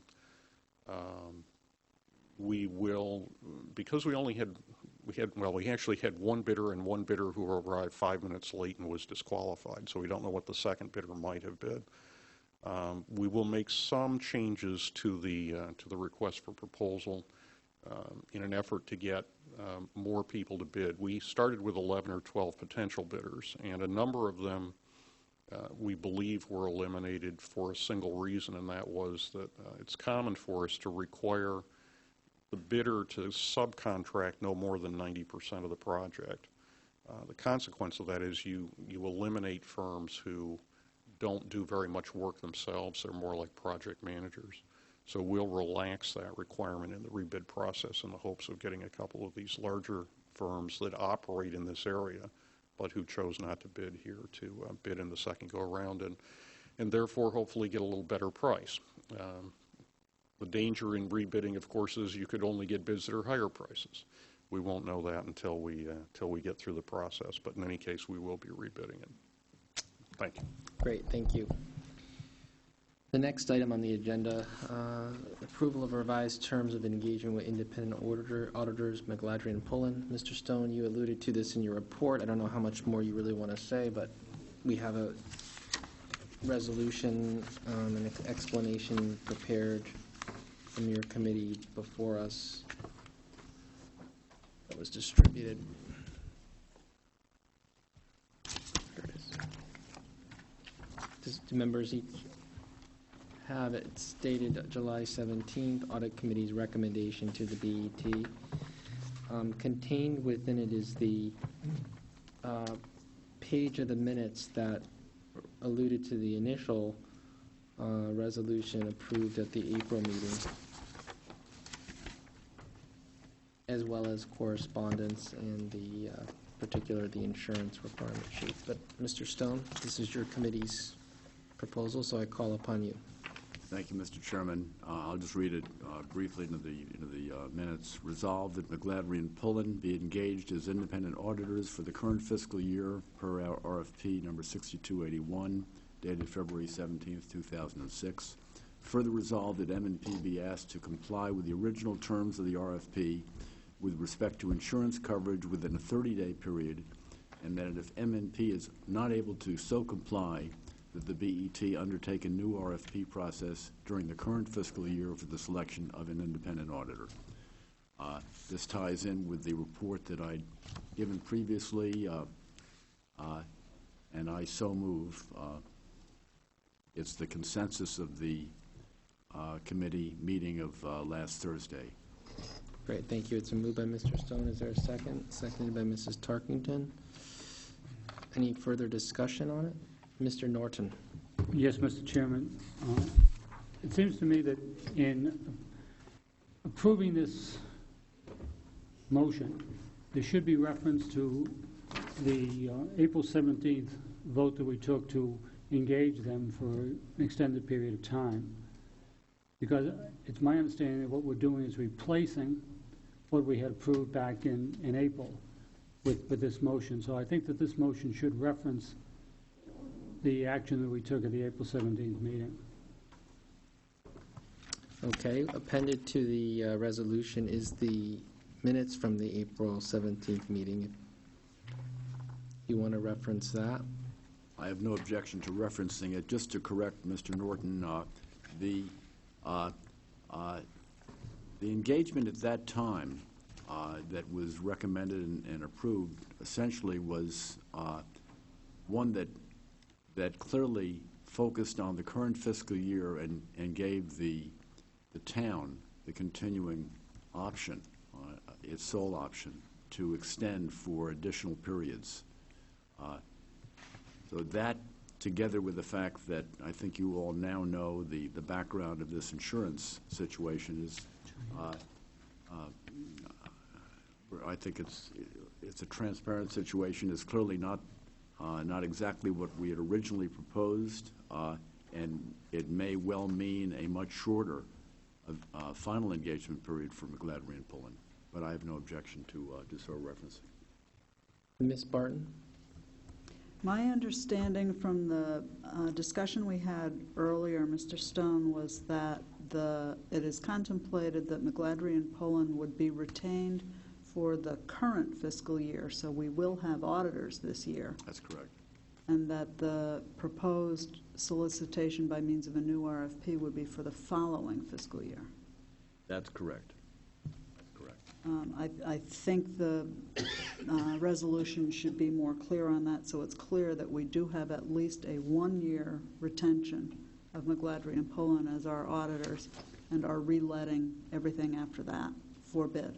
How would you suggest making it clearer? It says for the current fiscal year. And I think in my parlance anyway, that's I would at least give the dates. the current fiscal year. Well, Commencing July 1st, 2006, and ending July or June 30th, I think what's 2007. implied is it's the town's current fiscal year, but I have no objection to putting in the specific dates. Let's just be clear. Thank you. I think that's a good point of, just to dispose of Ms. Barton's comment, I think that's a good recommendation, and I think we can just insert that in terms of. We're going to put in fiscal year starting July 1st, 2005, ending June 30th, 2006. That's the fiscal year we're hiring them for. Correct, Mr. Menarski? I brought this up last time, just to clarify it. They audit the previous year. The work is done in the current year. They're auditing 05, 06, and 6, 7. So the insurance has to be applied to the year they do the work, not the audit year. Is that clear to everyone? That's clear. Can I just ask a question? One moment, Mr. Norton, you were prior to Mr. Simon. Yeah, the concern I have, Mr. Chairman, is the motion that we approved back in April states to conduct the annual audits of the town of Greenwich for the next 2 fiscal years beginning July 1, 2006 and July 1, 2007. The point I'm trying to make is that I think we should be specific as to what this substitute resolution and the specific time period that the substitute resolution references. And I think that there should be language in the substitute resolution referring only to the fiscal year beginning July 1, 2006. Which is the point that Ms. Barton has requested be clarified. And, Exactly. And we're doing that. I think our committee felt that identifying current fiscal year in most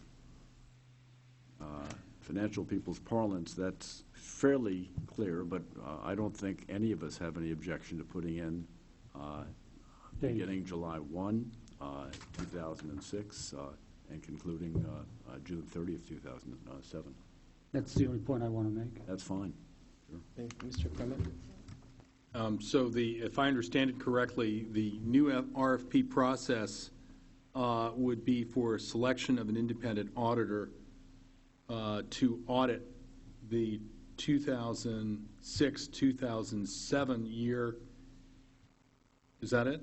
And possibly beyond, correct. So not for this particular, the RFP would not go out for this particular, the auditing work done this particular year, but for the auditing work done the next year. That's correct. So I think it could be clearer.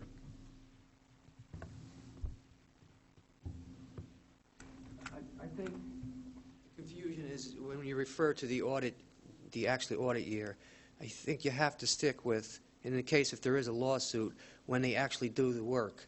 The insurance policy, in this case here, the $25 million, which they do have, is for 06-07. So the RFP, if it does occur in the winter, will be to retain auditors, if you change, for 07-08. And it would require adequate insurance for whatever the RFP request for next year.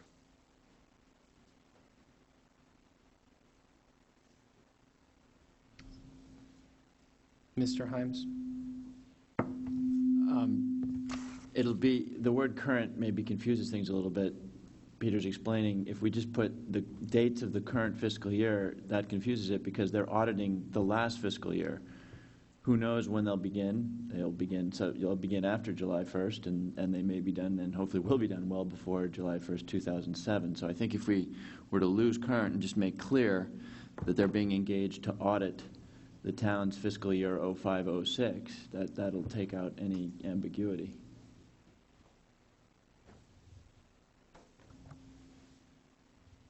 Great, thank you. Mr. Simon? We're hiring them for a period of time. We're really hiring them to be the auditors for the fiscal year starting, No, not the year they're auditing. It's beyond that, Larry. We're hiring them to express, to do work, testing work essentially, and to do work and eventually, hopefully certify statements covering a fiscal year period. It's not specific to when they do that work, but the statement period is what's critical here, and it's the fiscal year, July 1, this current fiscal year, can't get away from that. The fiscal year beginning July 1, 2006, ending on June 30th, 2007. And it's that period's statements that they are doing work on and on which they will opine.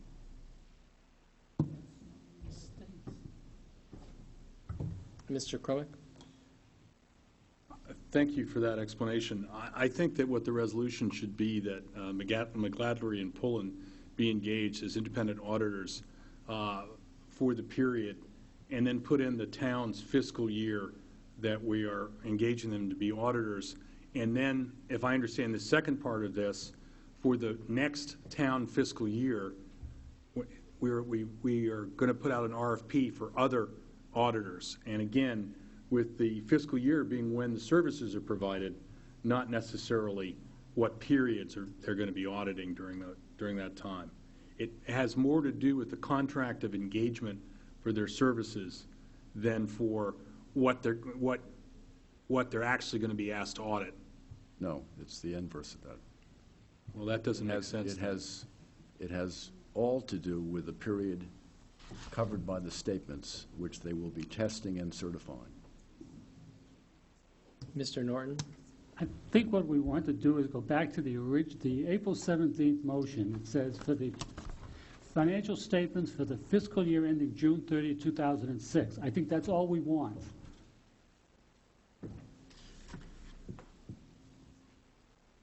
And I think that's the language that we want to have in this substitute resolution. And Mr. Gomo is acknowledging that's correct. Mr. Minarski, you acknowledge that's correct? On page 2, Yeah, we reference... just insert the fiscal year beginning July 1st to 2006. Ending June 30th, 2006. Ending June 30th.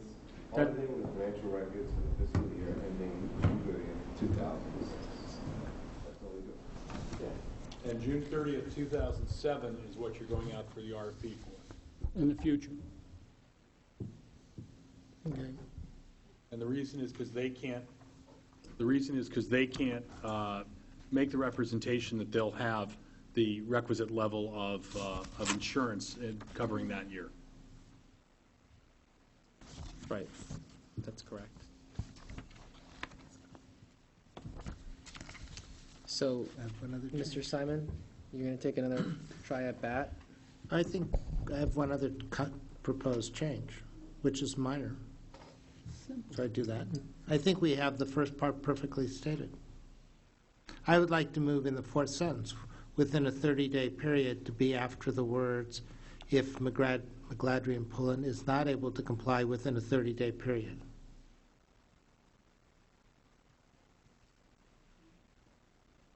I mean, that's where I think it belongs. So you want to cut it from that space and put it after the word.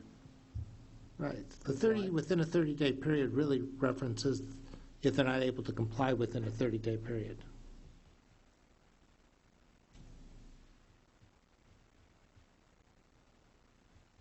Okay. Is that period 30 days from today? Yes. No. Point of clarification, when is... For purposes of this, yes. Okay. For purposes of this resolution, for simplicity purposes, rather than going to a prior date, that's what we're asked to. Or else we can put a specific We can pick any date. date, but this resolution specifically focuses on 30 days from the date of this resolution.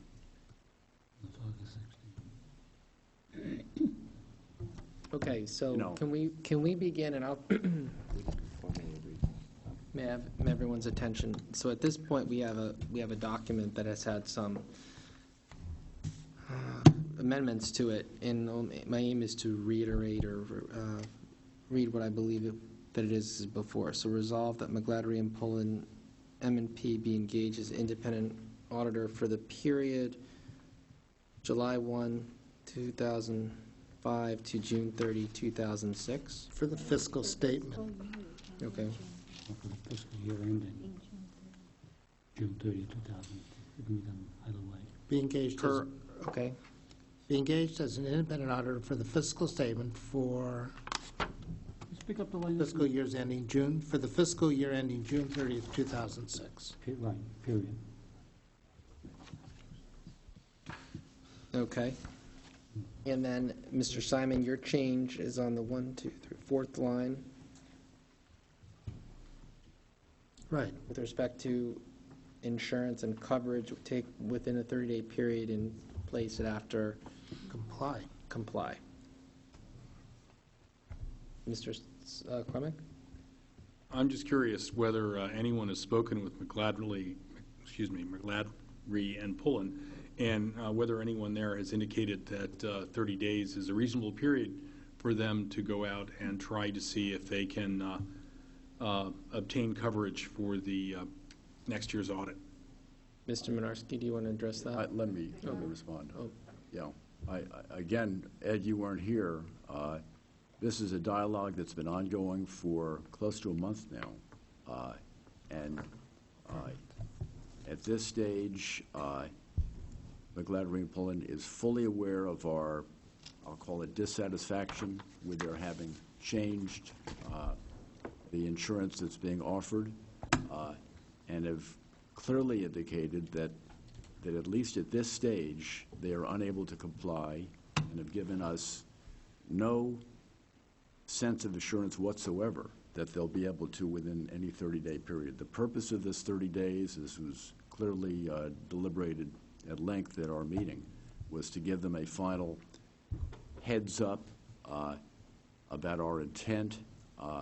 We think, at least the committee level and the staff, think it's highly unlikely that within this 30 days they're going to be able to make this change. So the answer is no. No one has ever spoken to McGladrey. That's not true. The answer is yes. In terms of how long they would need in order to give you a final assurance as to whether they could comply with your requests for insurance. They have sent us signals that for the foreseeable future they will not be able to comply. Other questions, Ms. Tarkington? I just wanted to make a comment that by moving this 30 days ahead, it no longer complies with the recommendation of the audit committee, which was 30 days from the date of their meeting, which was on July 13th. So I think the BET should be aware of that. In terms of the fact that your meeting was held when? Our meeting was held on July 13th, and our recommendation was to give them a 30-day period from the date of the audit committee meeting. I have a copy of their resolution. I understand, but I'm just wondering, does 4 days mean that much to you, all of you on the... You know, with all due respect, again, just this is a resolution being put forth this evening, and for simplicity purposes, it was put forth with a 30-day time frame. There's nothing magical about 30 days from that point, but clearly that discussion culminated finally in what I'll call a compromise. It might have been one with any number of other dates put in there, and that's why personally I don't think it's all that critical.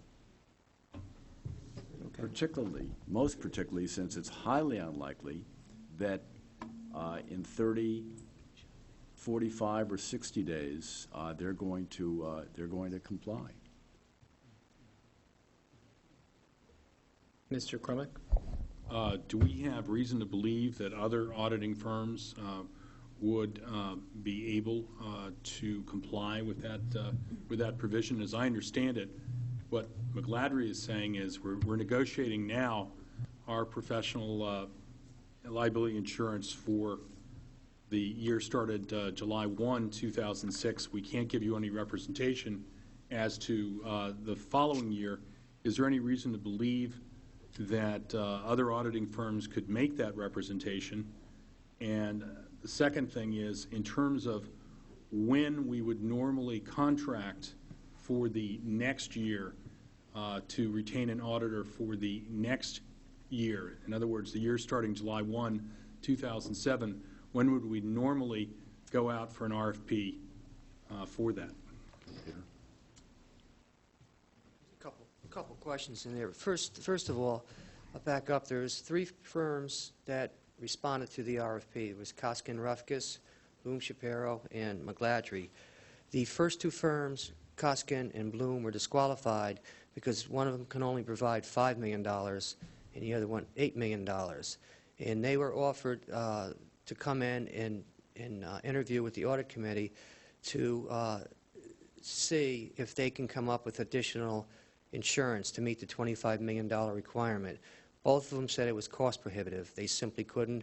In one case, the firm said that they would wipe out the total cost of any profit. And the third firm, which is McGladrey, was the only firm that provided assurance that they could have the $25 million of insurance in professional liability. And as of today, for July 1st, 06 through 07, they currently have $25 million of liability insurance. I'm not sure if you knew that. They're not negotiating. They have $25 million worth of insurance. I do know that because their letter says that they have $25 million and they expect to have $25 million next year, but they can't make a representation until they know that it's available in commercially reasonable terms. So as I understand it, the thrust of this is to rebid the audit contract, send out another RFP, because there's concern by the audit committee that the firm that now has $25 million and has said that they expect to continue $25 million can't represent it, and yet the other 2 bidders for the contract have much less than $25 million and certainly have not had the experience being our auditors in the past. I don't understand the whole reason for this resolution. Mr. Stone. Well, unfortunately, you weren't here earlier when... I'm here now, Bob. You can tell me. Okay, fine. I'll try and I'll review the bidding. No Trump. The change that they advised the town of was in the eyes, well, it was in the eyes of the purchasing director and the risk manager a significant change, and it was clearly contrary to their response to the RFP, and it alerted them, and the audit committee felt correctly so when we agreed that it was a, if you will, a heads up that that could possibly represent some signal to the town that something possibly has taken place as far as the firm is concerned. We were unable to find anything in the public domain, and specific questions were posed by the controller along these lines, and their response was nothing has taken place. However, we felt it was prudent under the circumstances to reduce the engagement period to the 1 year as per the resolution, and to give the town the opportunity in this next year to go out to see if others, and here's something I didn't go into great detail on before, if others, in addition to McGladrey and Pullen, some of the larger firms who are not currently doing business in the municipal arena in Connecticut could conceivably be interested in doing business and responding to an RFP. So it gave the opportunity, it's giving the town the opportunity during the course of this next period, making the assumption that McGladrey and Pullen will not satisfy in full the insurance requirements, that the town will go out with another RFP. We would fully expect that M&P would be a respondent, and we would hope that there would be others as well. Mr. Cromick. Thank you for that explanation. First off, I like calling it M&P because then I don't have to say McGladrey over and over again. McGladrey's already told you that for that audit year they can't make that representation.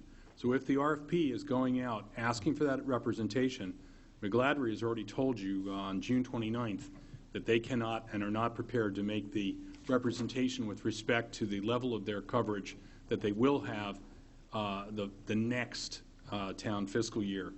We've heard from the controller that the other two people that bid on this project have flat out said they're not even going to comply with the $25 million this year, and they have no plans to comply in the future. So if that's part of the RFP, they will not would bid on it. So we go back to really an earlier question I have that I don't believe you answered, Peter. Normally, if we were looking for an auditor for the next town year, which is to start, what is it, July 1, 2007, when would we put out an RFP for that year? Because here's what I'm thinking.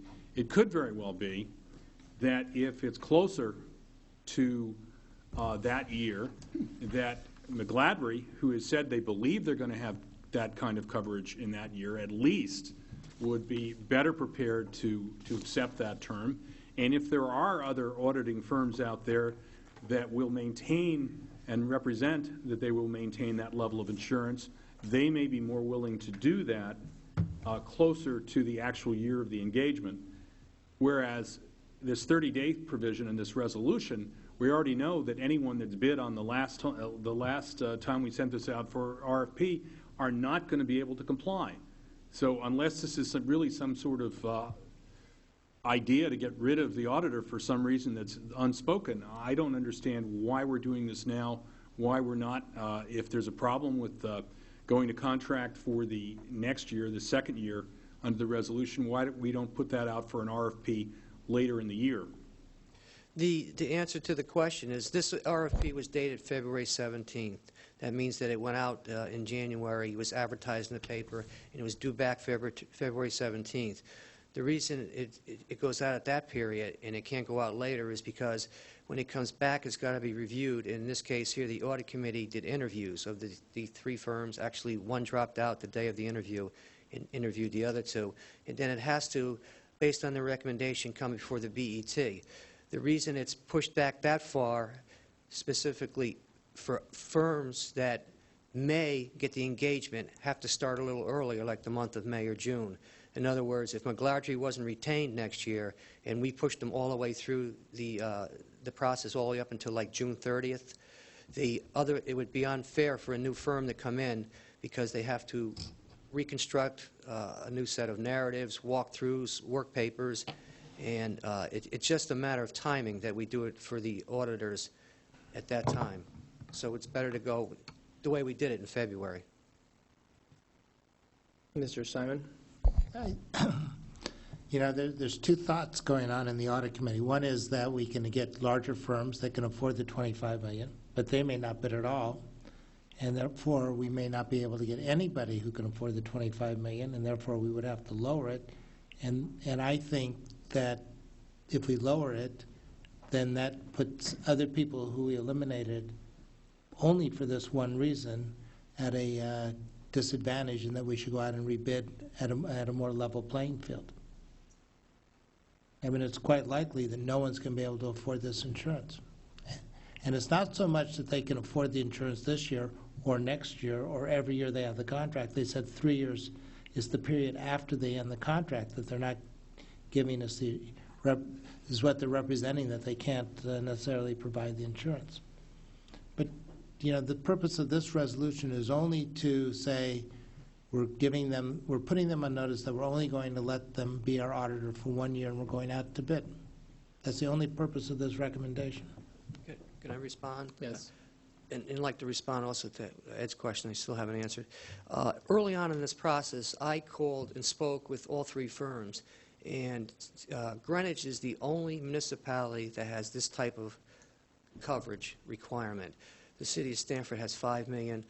There's a lot of towns with less than $5 million. I don't think there's another municipality in the state of Connecticut that requests more than $5 million of professional liability. If this is rebid to, like you said, make it a level playing field, it should be probably $5 million. But also to answer Ed's question as to why we're here, if everybody's got this package, if they go to page 5, it's got the insurance requirement in the RFP. You see under E where it says professional liability, the second sentence? That is the sentence that the purchasing agent had exception to and requested that McGladrey assure the town that they can meet that requirement. And that requirement is saying that if a policy is on a claims-made basis, which it is, coverage shall be continually renewed. McGladrey, page 3, June 16th, wrote back and said, we cannot make assurance that we can get this coverage in year 2 and year 3. And therefore, to answer Ed's question, this was a noted exception by the purchasing agent. She brought it forward to us, and we brought it to the risk manager and myself. We brought it to the audit committee, and that's why we're here tonight, is because they couldn't meet that part of the RFP. My recommendation is twofold. $25 million is too high. It has to be reduced, and this has to be worded better in Section E. Otherwise, you're not going to get anybody in, next year in the RFP response. Great. I think your most recent explanation is helpful in putting a finer point on what was being stated earlier. Is there any other comment on it? If not, we have a resolution that was moved and seconded and contains some clarification. Does anyone have any comment on that? I just want to be clear that the professional staff has the resolution as it was clarified with the dates and so forth before we vote on it. All in favor? Aye. Opposed? No. Mr. Kremick and anyone else? 11-1-0. Proceeding to new business, as was noted,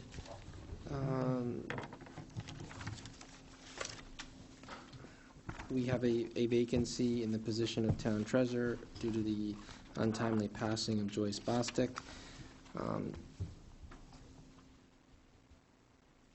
My purpose this evening was to have a committee comprised of members of the board to act as a recruitment/screening committee that would work with the Department of Human Resources, work with the controller and the chief accountant, to whom the town treasurer reports, to proceed with a recruitment and filling of the vacancy. For those who've been on the board previously when the vacancy in the town treasurer position occurred, they're aware that pursuant to Section 13 of the town charter that the Board of Estimate shall appoint a treasurer. It is also important to note that unlike the comptroller and the assessor, the position of town treasurer is part of LIUNA, that collective bargaining unit.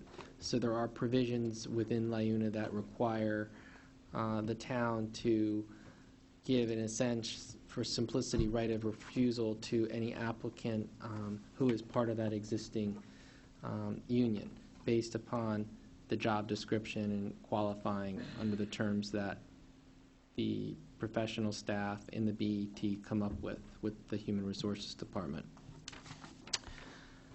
The Director of Human Resources has outlined for me a tentative recruitment timetable, which I'll quickly run through. It begins this week with first item to review the job description with the BET and actually LIUNA. The goal would be to post the position this coming Friday and then begin advertising a display ad through various journals and trade associations. Week of July 24, the Department of Human Resources would establish the training and experience bands. The week of August 4th, there would be a closed date for accepting applications, so essentially leaving 2 to 3 weeks. They would review and ban the applications received the week of August 7th and establish an eligibility list by the 11th of August. The week of August 21st, there would be a first round of interviews. The week of the 28th, a second round. And ideally, and I just say ideally based upon Maureen Cass' outline, a candidate would be selected the week of September 5th, which is in a sense the day after Labor Day. So think of it as, coming back from our summer recess. We would have to have offers confirmed to an applicant subsequent to our vote, and there would have to be background investigations and pre-employment physicals and so forth. According to Maureen, approximate time frame is dependent upon several factors: establishment of a job description, advertising in journals and our newsletters will, lengthen the process. The full BET's acceptance of a candidate recommended by the subcommittee, and then successful completion of background and pre-employment physical, and then notice required to be given by candidate. That being said, I've thought about a group of members of the board, or members of the board that should comprise the committee. I have selected, or will recommend selection of 4. That would be Mr. Stone, Mr. Simon, Mr. Himes, and Mr. Norton. And I selected each of them based upon what I know about their background and I thought what they can lend to the process in working with the comptroller and chief accountant in reviewing the job description and then eventually evaluating a finalist to recommend to the rest of us. I will sit on that panel as well as Mr. Minarski and Ms. Wozachowski. Also, if she so desires, I would certainly like her to be part of the process since the position does report to her. So that was my initial intent for this evening. But what was raised earlier, and I know Mr. Krummick, you were not here for this, but was raised earlier when I was looking at Section 13 of the Charter, is that, in fact, right now we are operating without a town treasurer. And the provision 13B says, when any town treasurer shall, in the opinion of the board, by reason of illness or disability, become unable to discharge the duties of his office, the board may appoint some suitable person as acting town treasurer. At such compensation as said board may fix. The acting town treasurer, upon being duly sworn and giving a bond satisfactory to the board, may thereupon exercise all the duties and perform all the functions of the town treasurer until such time as the town treasurer shall be found by the board to have become eligible to discharge the duties of his office.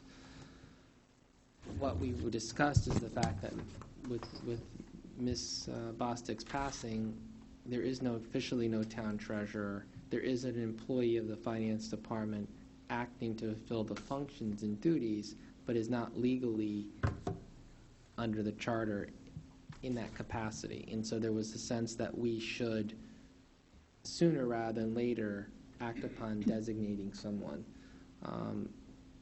Mr. Fox was here. I hope he didn't leave the building because we were going to rely upon him. But in order to do so, he said to take it up tonight, 2/3 would have to vote at this time to take up actually designating someone. Mr. Minarski was going to think about, he had already expressed individuals that are doing the job. I thought he would have ample time between the point that was brought up and now to give further thought whom you would recommend to us. But just to bring you up to speed on what transpired prior to your arrival, Is a question for Mr. Minarski? Yes. Is there a bond for the current treasurer? No. There is no current treasurer. Was there a bond prior to the treasurer's death? I believe there, I believe there was. I would ask, beyond- Ed would know an answer to that, because he was here as controller when she was appointed. It's required, so I have to make the assumption that in 2002 they bonded her. So what we would be doing is, we would be moving to designate somebody, and that person would have to, under the charter, be bonded. Correct, according to the provision. It says, "The acting town treasurer, upon being duly sworn and giving a bond satisfactory to the board, may thereupon exercise all the duties and perform all the functions of the town treasurer until such time as the town treasurer shall be found by the board to become able to discharge the duties." Now, this is written in the event of incapacity, not demise. I mean, the way I read this, because that person's fulfilling the function, they've been bonded, and they relinquish it.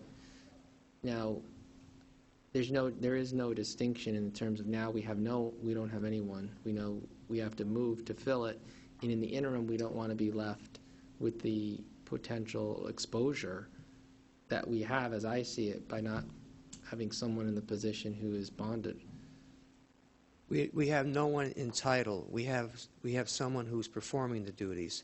That's the backup to the treasurer, who has done it for a number of years in normal vacation, sick fill-ins. But right now, is Mr. Fox here? Because I think you heard what he had stated in terms of that he thought we in fact did have to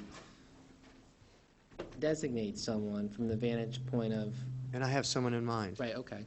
And so you'll recommend someone to us tonight at the time in which the board moves to take up at naming someone, which we have to do before we can further have a discussion on it. So is there a motion to take up naming? So moved. Moved by Mr. Norton. Seconded by Mr. Simon. Mr. Tessie, the lights are off in the selectman's office, and I don't see Oh, thank you. I think He's here in spirit. I think we'll manage with that. I mean, he weighed in on what we needed him to weigh in on. So there's a motion to take up the naming of a acting treasurer. All in favor? Aye. Aye. Opposed? Okay. So, Mr. Minarski, if you would recommend to us the individual. Okay. Subsequent to having a conversation with Ed Goma, who I believe conferred with Wayne Fox, the position is currently claimed by the LIUNA. It's a union position. The former treasurer was a LIUNA person, and their feeling is that if we went outside and hired appointed a non-union person, we might have an issue with the LIUNA union. However, I feel confident in Karen Anthony, who I'm going to nominate, who is actually currently doing the treasury function.